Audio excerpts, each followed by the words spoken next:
Sup Shredders, my name is Logan aka Spiderhands and welcome to SB Interviews where today we are going to be chatting to a trap hip hop artist named Saf the Artist. Switching over to here, we have him on call with us at the moment. Everyone say hi to Saf. Saf, how are you doing? I'm doing pretty good. I'm so grateful to be here. I am glad for you to be here too, my man. What would you like to say about your music to anyone who's new to what you do? I'll say my music is for the artist type. If you're a quiet person, you like to make real art, and you actually really like the craft of music, that's what I do. And yeah, for the introverts. For the introverts, now that's interesting because a lot of music is quite extroverted these days, isn't it? Yeah, I just never was really an extroverted person. Because, like, how did you get into music in the first place? Like, what inspired you to get into it? Oh, it's a very funny story. It was like fifth grade actually. I used to live in Georgia, like right now I live in Kansas City, but it's a very funny story. When I lived in Georgia, Justin Bieber from Canada, he moved to like Atlanta for a period of time, and that's where he blew up with the song Baby. Like right where Baby started to like get crazy amount of virality, I was there. I witnessed all of it. So at my school, they would have like a bunch of people singing Baby and stuff. And like at the time, I didn't even like music, but they would just sing it over and over. And then one time they just picked me to rap Ludacris's verse. And I didn't know, but I didn't want to let anyone down. So like what I did was I freestyled to Ludacris's part and I did terrible. I did so bad. I went back home and I was like, I could do better. So I practiced for like 2 days and then I came back. And then because they always like did the song Baby because it was a popular song. So we had multiple chances to redo it. So what I did was they would sing the song Baby and then I did Ludacris's part again. And then it said, whoa, you killed it. You did a great job. And then after that, I was like, maybe I should be a rapper. And then I've been doing it for a long time. I want to continue with what you're saying about your development there. I've got so many questions. How does a school sing, babe? Like, how did you escape it? Like, are you a fan of Justin Bieber, or how was that experience? Was it quite surreal? Uh, I was a fan of Justin Bieber. Like when I first heard the song, I didn't really I never really liked pop music or any music at all. Or maybe rock, but besides that, I never really liked music. But the fact that like at the time I had no skills. So the fact that I actually like excelled in something, that made me enjoy that song way more.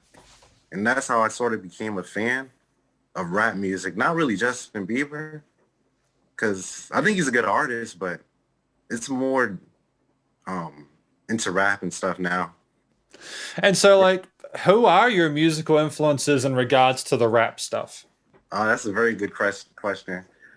I remember when I first started like rapping, I was like kind of bored with it because I got kind of good at rapping. Like I was not trying to be egotistical, but when I was a little kid, I was sort of like at Little Wayne's level when in terms of like writing bars and not being so serious. And I kind of got bored of it. But then what made me really enjoy the actual craft of music was Roscoe Dash. I used to listen to his music all the time, and his music was always a vibe. And I was like, wow, music or hip hop music specifically, it can be it can be a vibe, it can be an atmosphere. And I didn't know that until I started listening to his music. And then after that, I started getting way more gravitated to hip hop.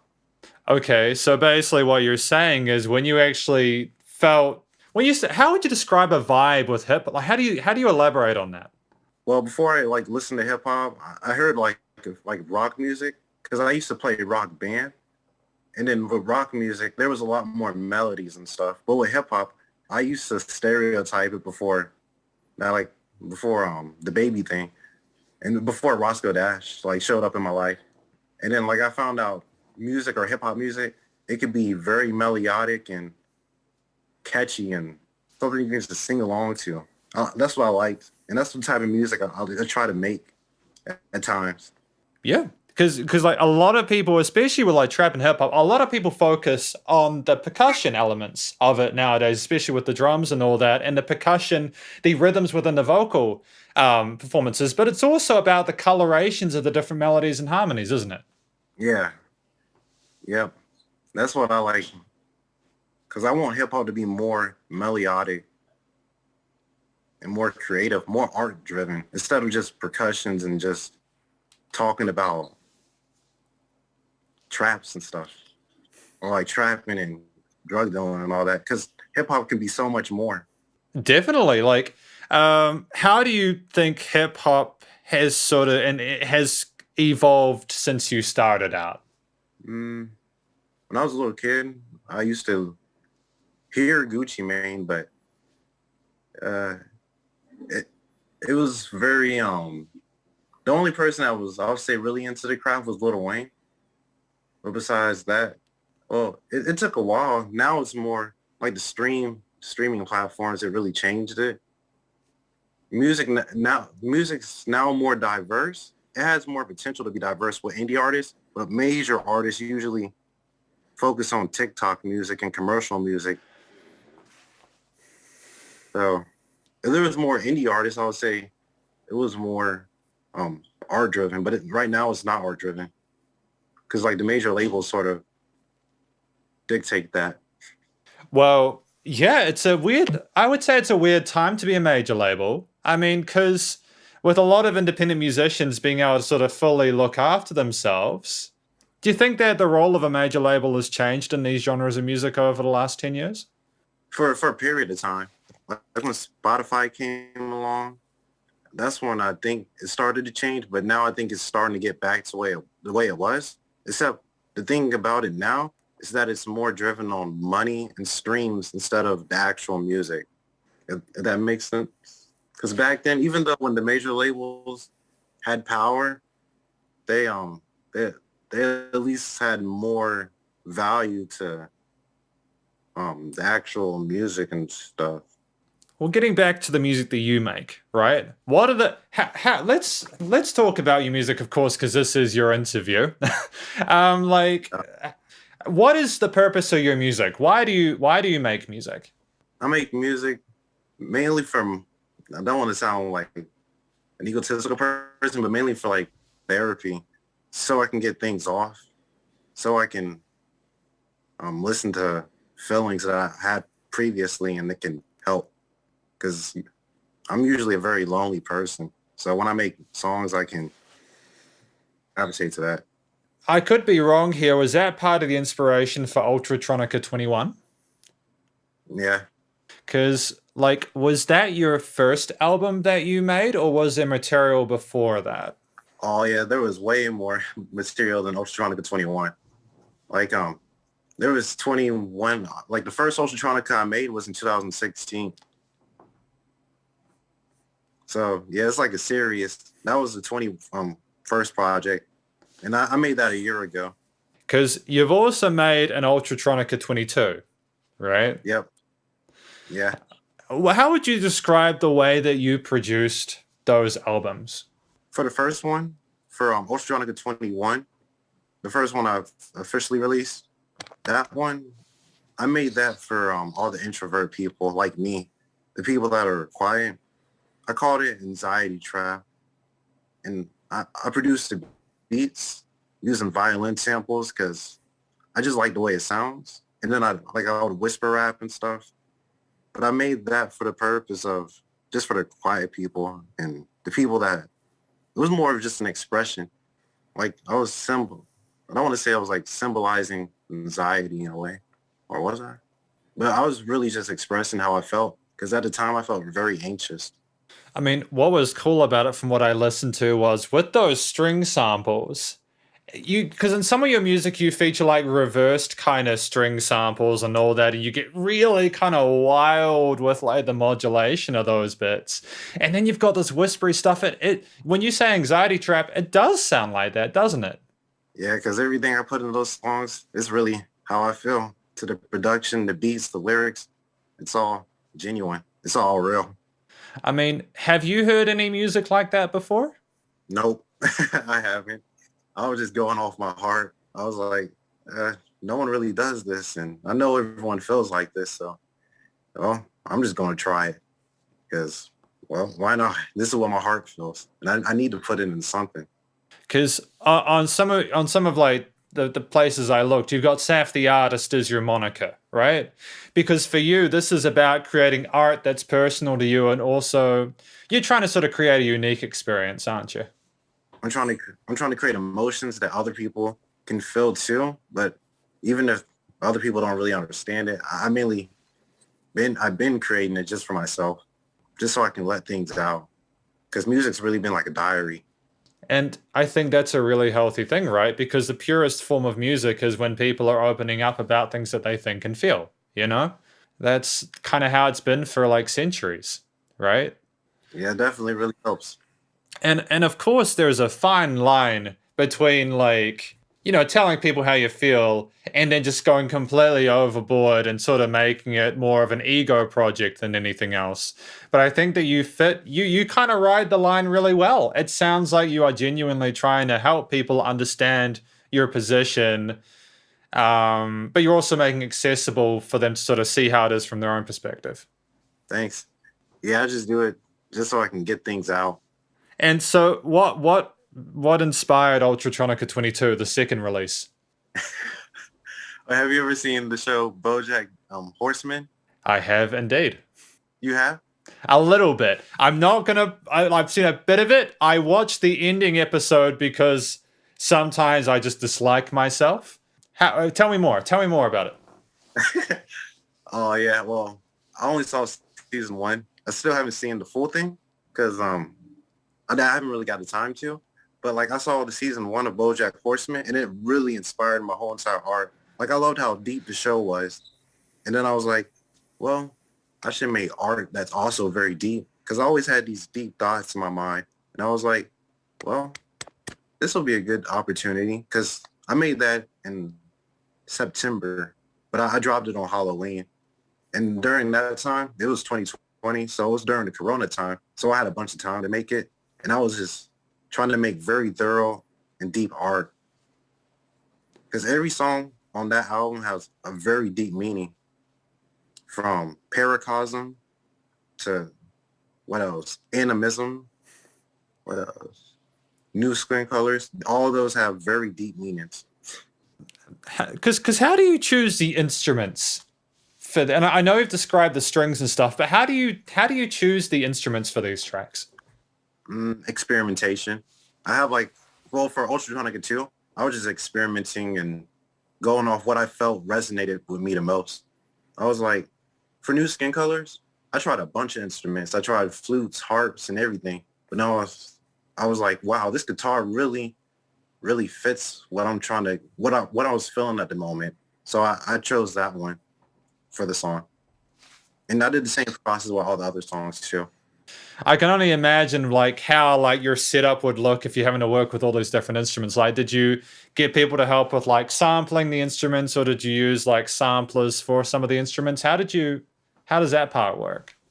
I just played with stuff. I didn't have any help. I was just testing things out. Just I got like a free beat program called LMMS, and I was just playing with stuff. It wasn't really like samples or nothing. I just had like this very cheap drum kit, and I'll just play with sounds until I got what I wanted. That is inspirational. Like genuinely. Oh, oh. No, I no, was for real. playing. No, you're talking to someone, right? You're talking to someone who, like, I wish I had the patience you do. Oh yeah, that takes a lot of patience. Takes a lot of hours and yeah, a lot of hard work and stuff. A lot of focus. Well, definitely, because it's not easy to create an album, is it? It depends on how you feel. It depends on what you have to say. Because when I made Ultratronica 22, I thought it was going to be very hard, but actually it really wasn't. Because I was speaking from the heart. And the same with Ultratronica 21. So it wasn't too hard for me. But if you go in without sort of a plan or a feeling, yeah, it does get pretty difficult. Well, congratulations, anyways, on Ultratronica 21 and 22. And I believe you've got a third album on your Spotify. Is that correct? Oh, well, I created a comic book for from the Seven Legends. What? What is this about? Tell me more. Seven Legends. It's very complicated because there's so much to it. But I can give you like a brief, because I just finished the second book yesterday. But the first book, it deals with a team of 7 colorful heroes. They all come up, meet together, and then they later on travel the universe for their love of science. That's awesome because I had to listen through Ultratronica 21 and 22, right? Because I was doing some research for this interview, and then I came across the Journey soundtrack, and I was like, "What is this?" It was very different.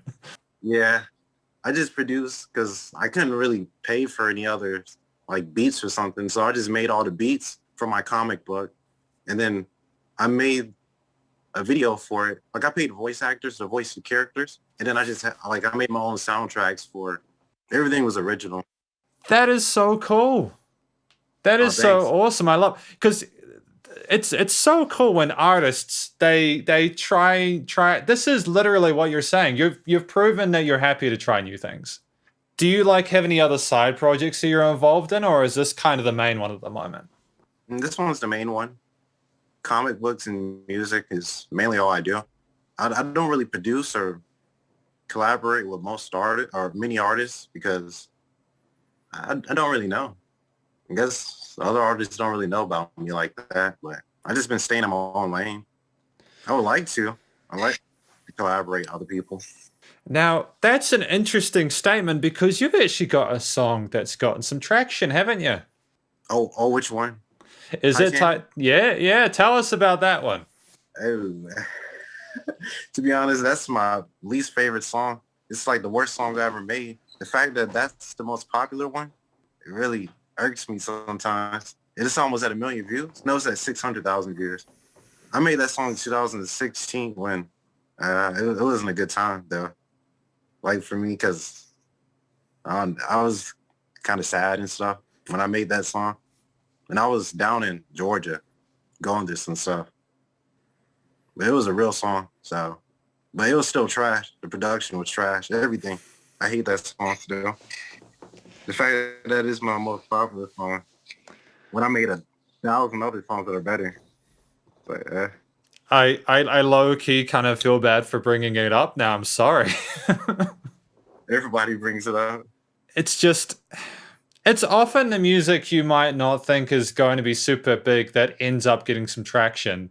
The world works in mysterious ways.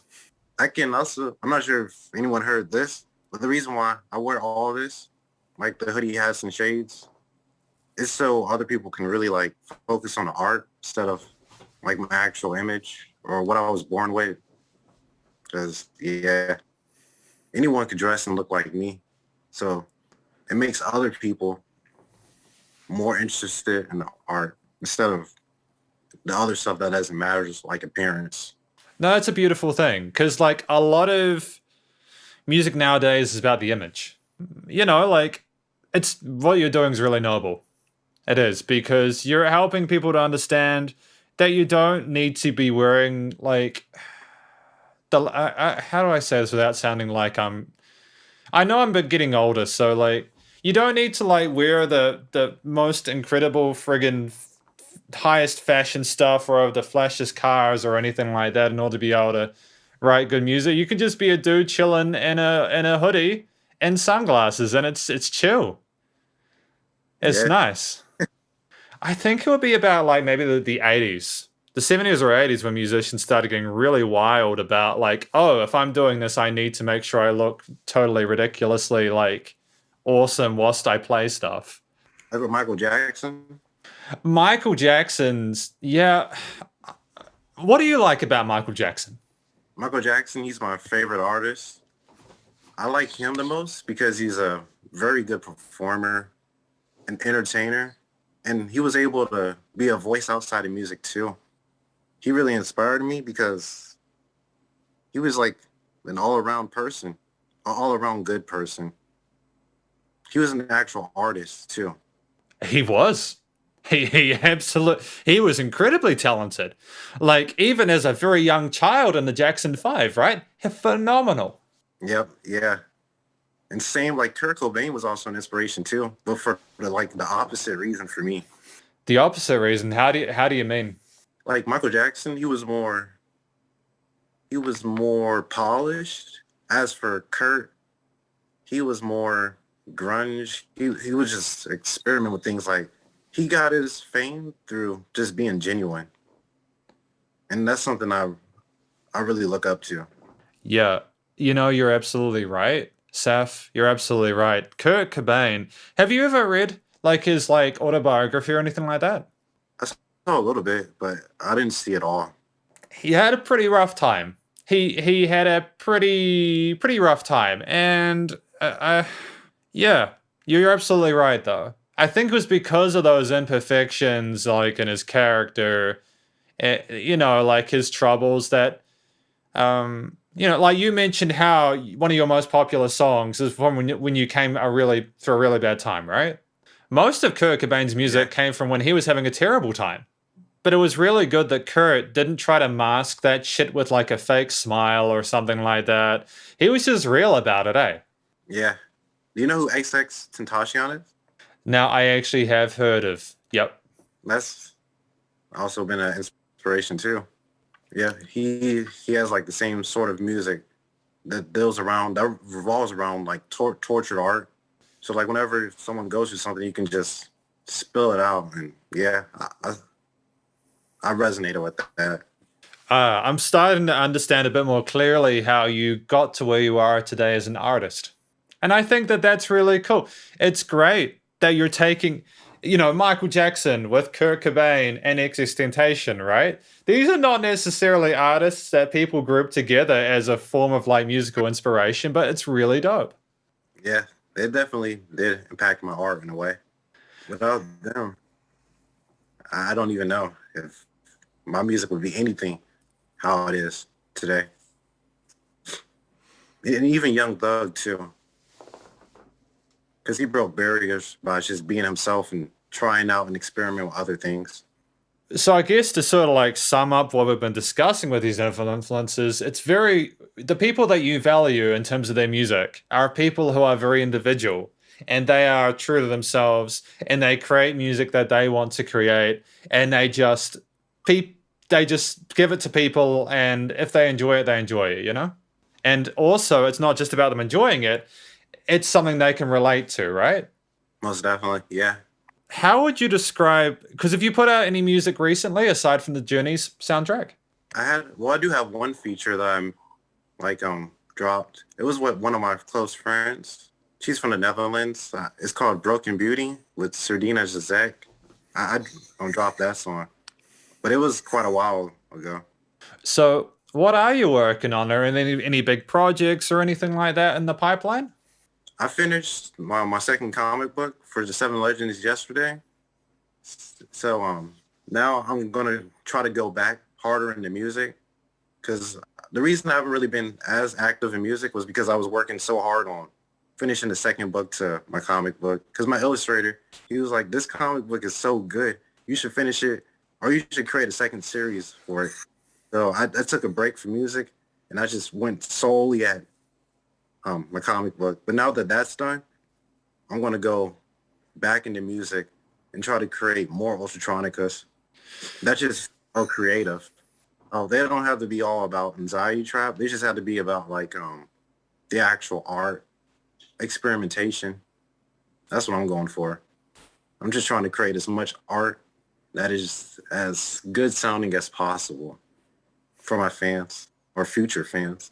And how have your fans reacted to your work? Like, do you chat to people regularly? How do you interact with your fans?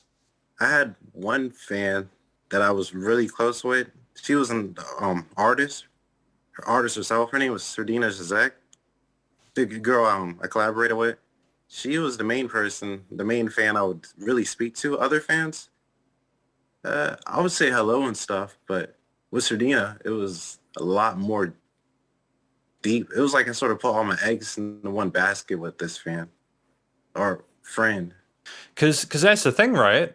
You know, when you're like a big artist, I can only imagine it's difficult to like keep up with like the hundreds of thousands, if not millions, of people that you have listening to your music. But when you're sort of like an independent artist who's still growing, you have that ability to chat with people and connect with them.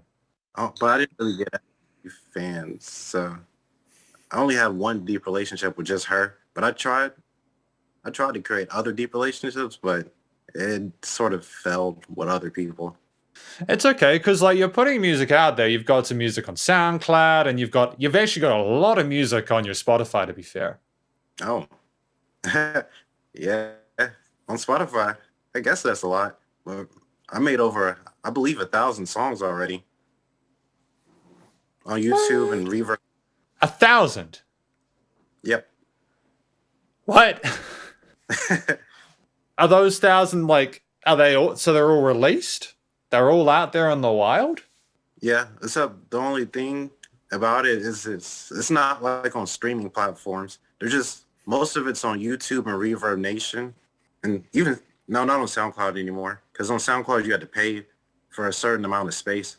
So on YouTube, if you like search up Atl Stackz, you'll see a bunch of beats, a bunch of, and then on Reverb Nation too. Ah, yes, we have Atl Stackz. That's it's your other name, isn't it? Yeah, it's my producer name. I like to go by two names. Atl Stackz, my producer name, and then Saf, my artist name. So it doesn't like intertwine. So like if someone wants to hear just my beats, they can type in Atl Stackz. Want to hear just me like speaking and making music, they can hear Saf. That's sick. All right, so tell me more about Atl Stackz, if that's okay. Just real quick, like, what's your inspiration behind that side of things? I used to live in Georgia, like when I was a little child, and then I was like when I first started making music, when I first started rapping, I heard Gucci Mane, Roscoe Dash, Soldier Boy, and then yeah, it really influenced me. Like I was like, wow, Atlanta's really the wave. ATL's really the wave. So I was like, once I like started making beats, it was like when I was like 13. But this time I moved to like Clovis, New Mexico, because like my family, it's a military family, so I was always moving around. But I mainly lived in Georgia for a good while, like for maybe like 7 years. But that was like for a good while. So like Clovis, New Mexico, I made beats, and I was like, if any producer's going to take me serious, I'm going to have ATL on my like title. And this is when I was like 13. And then I just kept the name and just continued making beats, even though I didn't go on streaming platforms or nothing. Wait, so how old are you at the moment, my dude? I'm 23. No, no, you have not got this much material out at the age of 23. That's wild, dude. That's awesome. Oh, it is? Yeah. Yeah, I guess I just felt a lot. I felt a whole lot of stuff, and I just needed to make it into something. No, that's awesome. That's wild that you're able. Like, I guess part of it is that technology's changed, right? I was 23 back in 2014, and if I when I was like 13, dude, we didn't even have MySpace. Any of this stuff. We had no way of doing any of this. It's so wild, man, that you're able to do all this. It's just unfathomable to me. Even I'm like only like 7 years older than you, and just stuff changed. Yep. Yeah, that's definitely true. I'm trying. How did you make your stuff back? Like what? How did you do it back then? The same way I'm doing right now. It was just from my bedroom with a Blue Yeti microphone. I can show you that right now. Please, that'd be fantastic. Yep. With this. Oh, thanks. Yeah, I just use a computer, a Blue Yeti microphone. Yeah, that was pretty much it. A free software like Audacity, LMMS. I've been doing that for years, making music.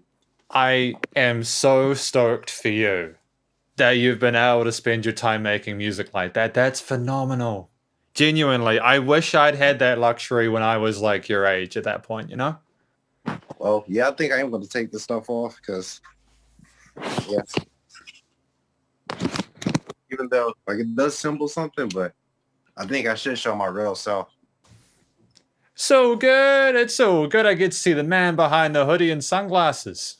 But yeah, I can think about my childhood and stuff. that really plays a part into like my art.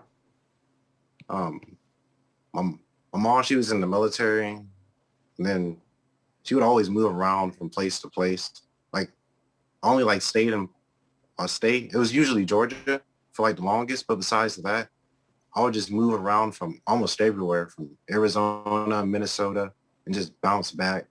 So I didn't really have like many friends because of that.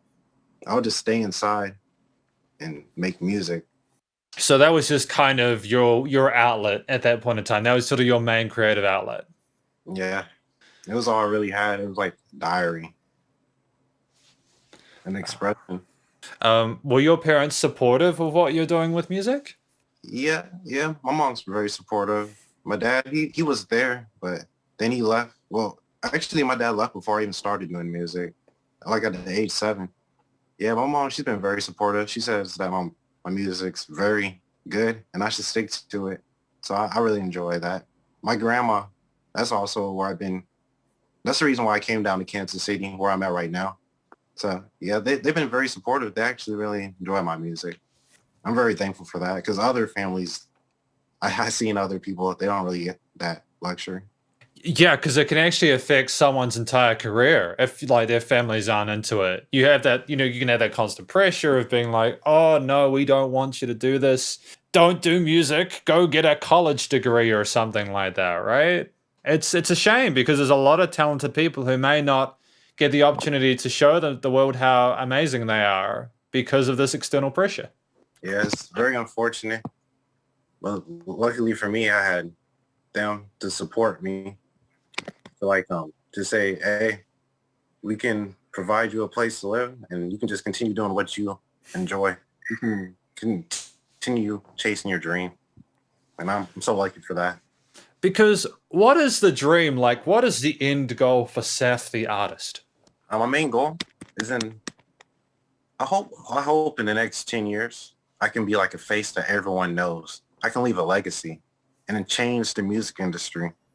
Because I really do have like a whole new like style I want to bring. There's a bunch of styles. I have a bunch of ideas. But the music industry right now, it just seems like it's so formulaic. And I just like that. It should be more creative and back to the art. That's what I want. I want there to be more actual artists. I wanted to be a more fair place. Like I completely agree. It is very formulaic. You have people making. How do you change that? How do you change the music industry to be less like that? Dominance, popularity. No, popularity. I believe that's once you're a big name and everybody gets to know you, it creates like power. It's like politics in a way. And politics is really just the art of popularity. That's what I say. So once you get very popular and have like a fan base, you get this new sense of power that the music industry just can't shape and hold down. And I plan on changing it that way, if that makes sense. No, But it it's makes going to take a lot of work for direction. no, it does. Yeah, it's probably going to be pretty brutal, but you don't have to do that thing where you start because you've already started, haven't you? How do you reach out then? How do you build a profile nowadays? Are you going to be doing gigs? Can you do gigs where you are at the moment? Well, actually, yeah, they recently opened back gigs up, but I haven't really been doing that right now. I've been just trying to create an online presence, but in the next few months, that's what I'm gonna start doing, gigs and understanding my community more, or this community more. Because but with this interview that we're doing now, right? We initially wanted to do it via Discord and stuff like that, and like a lot of people communicate via things like Discord as well as social medias. Like, how have you been building your online presence? I just been on Perp TV, just making songs. I've been going through Reddit. I've been talking to people on Reddit, creating online communication. I did try to collaborate with a few artists online, but mainly it's just been online stuff.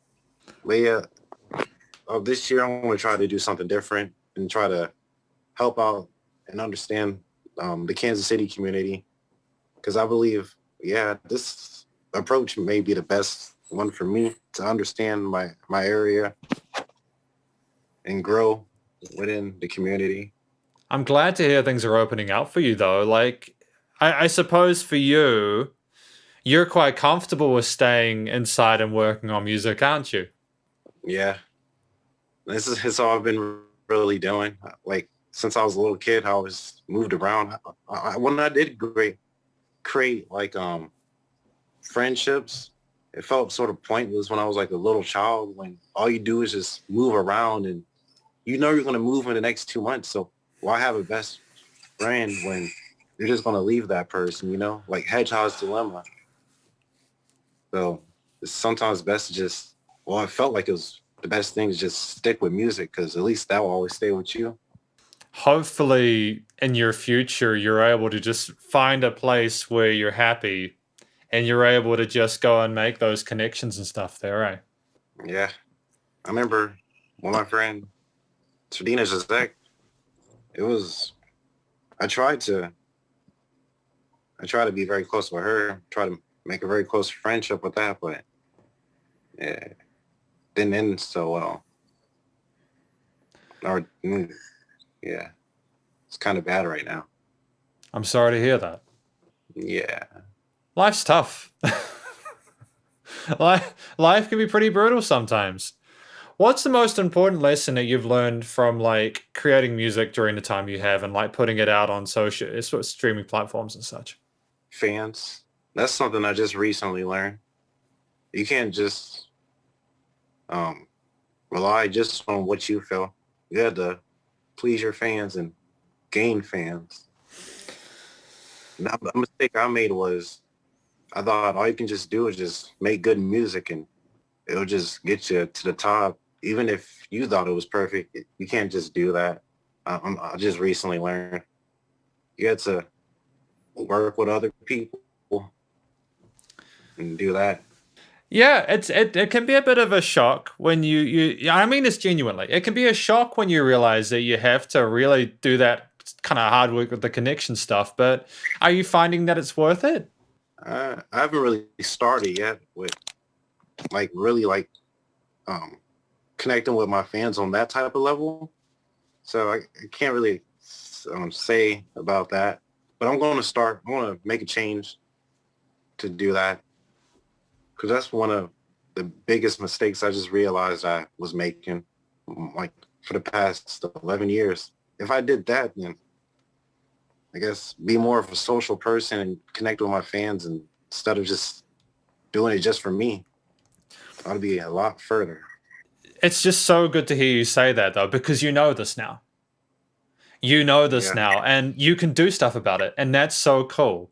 You know, you might not have known it for a while, but you're in a position now where you're just so much better off because you already know how to make great music, right?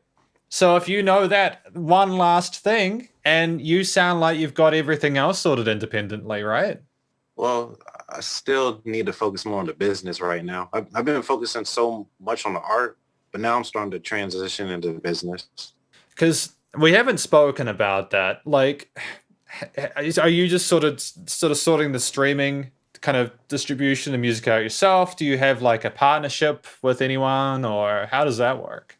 I just use DistroKid, and it will take care of most of the streaming stuff, and I get all the money back, all my royalties. But I just been doing that all independently. And that isn't that just so cool? Isn't it so cool that you don't need to rely on like a label in order to get your stuff out there, and then you just got that compendium? I really appreciate that, but yeah, once I like start getting more gravitation and more leverage, yeah, that's when I'm actually gonna. I plan on partnering with other people, other companies and stuff, so I can grow. No, you sound like you've got a really good head on your shoulders. So I'm sure you'll be able to figure all this stuff out. And the fact that you know this stuff that you want to work on indicates to me that you'll actually do well. It's a dangerous game to assume you've got everything sorted, isn't it? Yeah.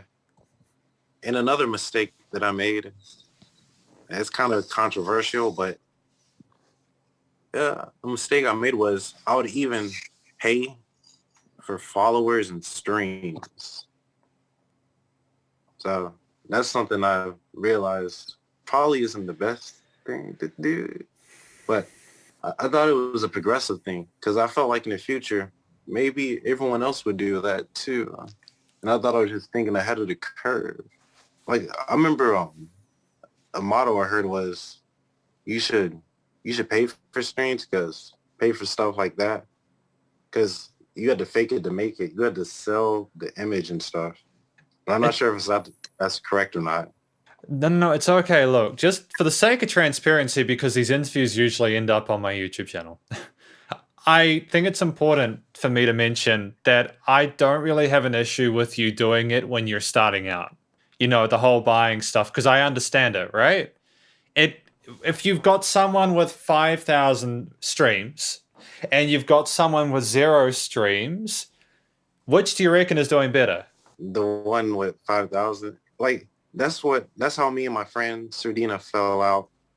Like she's the most talented person I ever known. She's from the Netherlands, and it just made me so angry. Like she's so talented, but she only has like under 1,000. Well, she at the time she only had like under 1,000 followers, but I felt that she should have been like Ariana Grande level talent, fame, and all that. So I thought I was doing the right thing to just pay to make her look big, because I didn't want other people to just, look at her and just say, oh, you have this amount, you must be a joke. I thought, hey, if I make you look big, then other people will take you more seriously. But she was like, oh, you're being fake. And yeah, after that, ended one of my closest relationships. Yeah.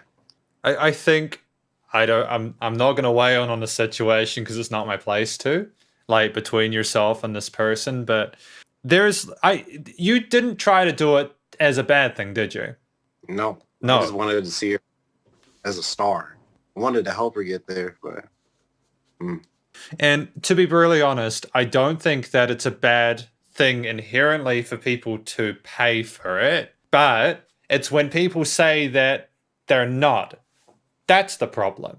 It's the problem is when people pay for it and then they act like it's all organic. Do you know what I mean? You are showing a lot of authenticity here by being honest about that, and that is fantastic. I guess it is, but still, I'm not sure if that's really the correct thing that I did. Like, do you personally think that in the future that other people that do you think in the future that a lot of other people are going to pay for fake streams and stuff, and to the point where it's not going to be seen as something that's bad? Or do you think that it's going to stay the way it is? Because I'm not sure if I was being progressive or she was being like traditionalist or not. I'm at a point now with these mini reviews that I've done, because I've reviewed a lot of music and I've come across a lot of different accounts.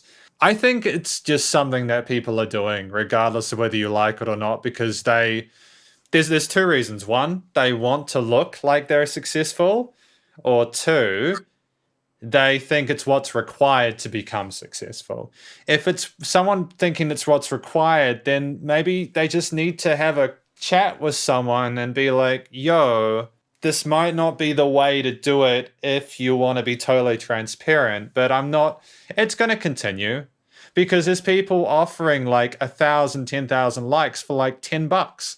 Yeah, so in that case, it's not really the bad thing to do then, because in the future, it's most likely going to be the norm.